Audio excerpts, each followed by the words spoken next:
I came along with two lovely ladies from Hastings, and I brought them with me the last time I came, and at the time I tried to raffle them off, and nobody was interested. Now I'm going to Mary and Marnie. They come as a matching pair. I can split them if anyone's really interested. Okay, can you see them at the back? One's got quite grey hair, but something could be done about her. She's made the unfortunate decision to wear a grey jumper today, which unfortunately picks up the grey of her hair. But anyway, this is the sort of woman you might get if you visit Hastings. Anybody visited Hastings?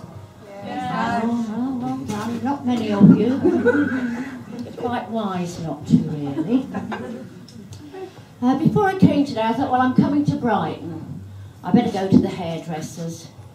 I better go to the hairdressers. I go to a place called Hair Fusion in the arcade next to the wet fish shop. And it's extraordinary how soon I've grown to like the smell of halibut. It's really quite nice in the hairdressers, and I'm actually thinking of possibly marketing for Dragon's Den, a little halibut plug-in, or something a little bit more imaginative. Anyway, I have Sally as my stylist, and she's late of Tony and Guy Bridport, and she always sits me down. Now, do any of you go to, I think this is a foolish question to ask, but do any of you go to the hairdressers? It's a sort of a week, yes, but really it's a no, isn't it? You've got a mobile one. Oh yes, I can just about see you. Yes, you do look like you've been attended to. But no, the rest of you don't. So I'll let you into. I think it's pretty universal. It's always black faux leather and chrome, and I sit down and Sally stands behind me. I hope you're imagining this. I'm down there.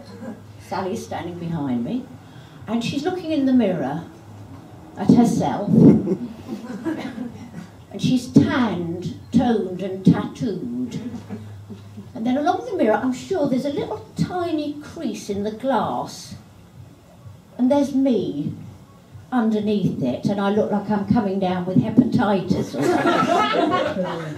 I think the mirrors are rigged. One of these days I'm going to say, Sally, turn this round or I'm out of here. But she's standing behind me and she's checking her jawline.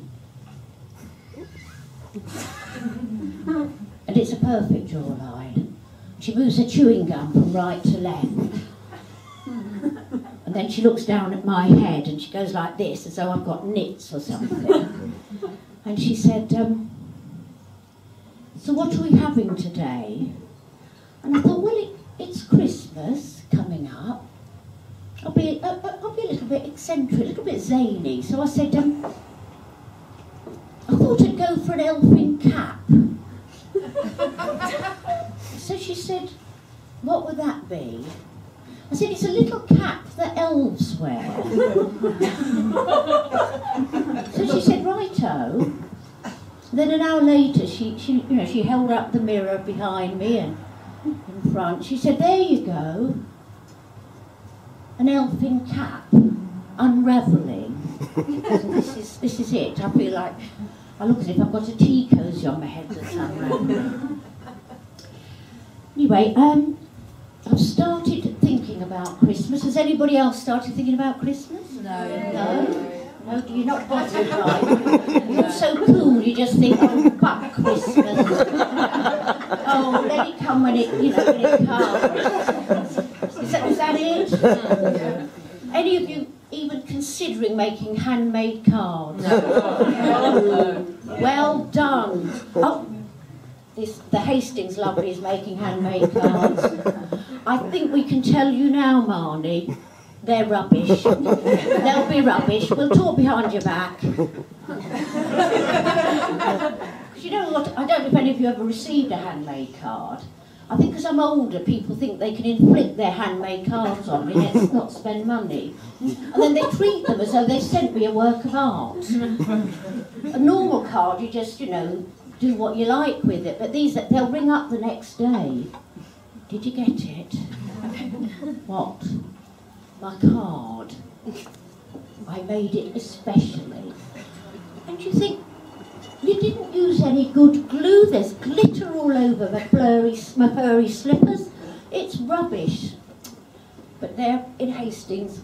They are still making them. I don't know about you, Mary. What are you doing for Christmas? Making them. She's making them too. The glitter. I'll talk about you. And I heard my first carol singers yesterday. Now, even 2 years ago, I could have opened the door and there'd have been 2 or 3 10-year-olds looking surly, and they'd have sung, I wish you a Merry Christmas and a Happy New Year, and I'd have given them £1 and they'd have gone away. I opened the door yesterday, there's a whole choir in the garden. Everybody's joining choirs. What can you do? 10 people singing Hark the Herald Angels Sing, 3 verses with desk stand. I could see, my house is the first in the road, I could see all the lights going off in the front room. I can't give them £1, can I? I gave them £5. She said, there's 10 of us. I gave them £10. In future, my lights will be off. The month of December is quite a big month in the Hastings Lesbians calendar. I've already had my Christmas party.